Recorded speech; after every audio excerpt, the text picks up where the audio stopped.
All right, so I'm gonna go ahead and show off how to, or when you start up a new game plus, how the in-game timer actually tracks the time attacks like it would a normal boss fight in the story mode. So the only difference is when you pray at an altar, it counts as menuing. So what I'm gonna do is go ahead and start up a new game plus. I'm gonna start my timer when I can move wander. I'm going to pause it when I pray at the shrine or when I pray at the statue.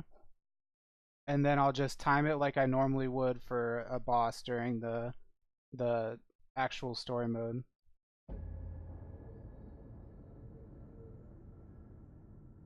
Zenobia is the best example because Zenobia has a cutscene that you can't move in and a cutscene that you can move in. I'm gonna go ahead and start my timer there.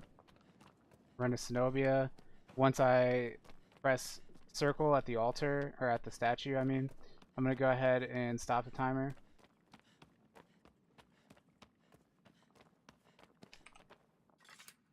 So I stop the timer.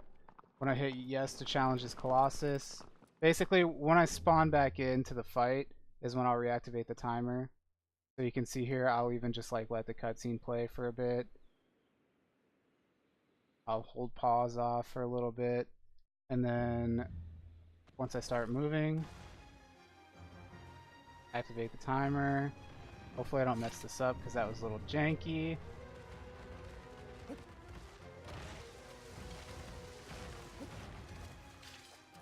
Hopefully I don't mess up the Kaze jump. So during the first cutscene, I'm not going to pause the timer, but during the cutscene where Zenobia runs into the ledge area, I will pause the timer there.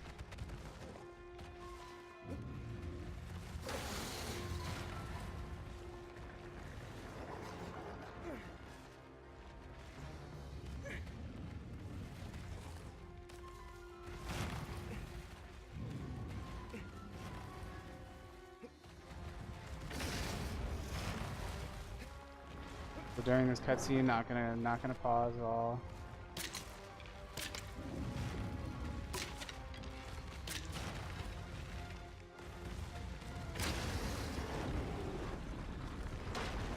Uh-oh, this could be bad.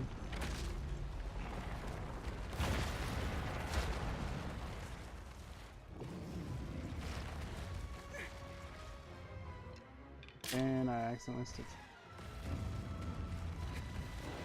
Alright, we made it past. Where the hell am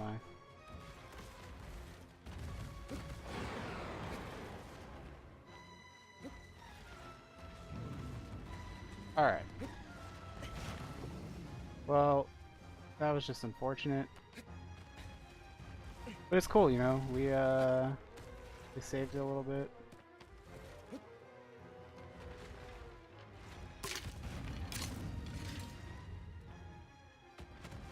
Doing this, I'm gonna pause. Okay, or not.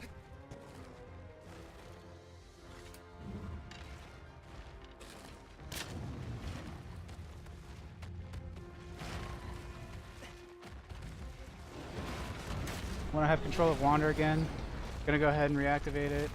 And again, it doesn't even matter. It doesn't matter that I'm messing up so much. If anything, it's a good thing because you can actually see really how accurate it is.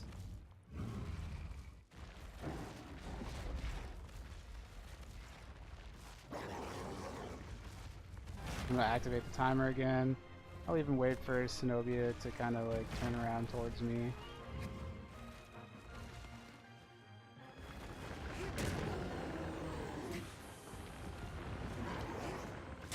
And I'm gonna pause the timer right when the death cutscene starts.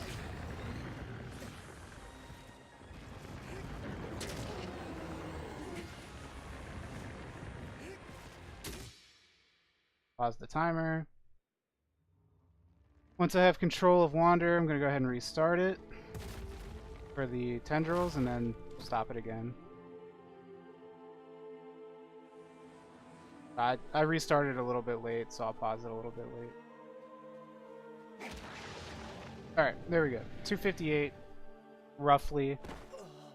I'm gonna go ahead and quit out. as soon as I spawn in. The black bars add like a second or so.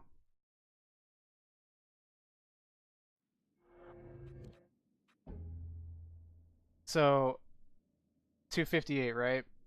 What I'm going to do is I'm going to go ahead and find out what that would be. So 120 plus 58, that's 178. 178. We'll just say 179 actually. Closer. 179 times 0.9. That's 161.1, which means that the timer that you see on the main menu should be roughly 2 minutes 41 seconds.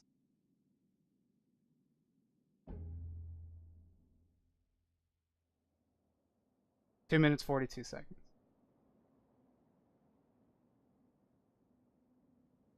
So that was the video on the in-game timer and how accurate it is. And I mean, you clearly saw in every demonstration I gave that I was right on the nose with the in-game timer. So there should be no qualms about how accurate the in-game timer is. So thanks for watching the video.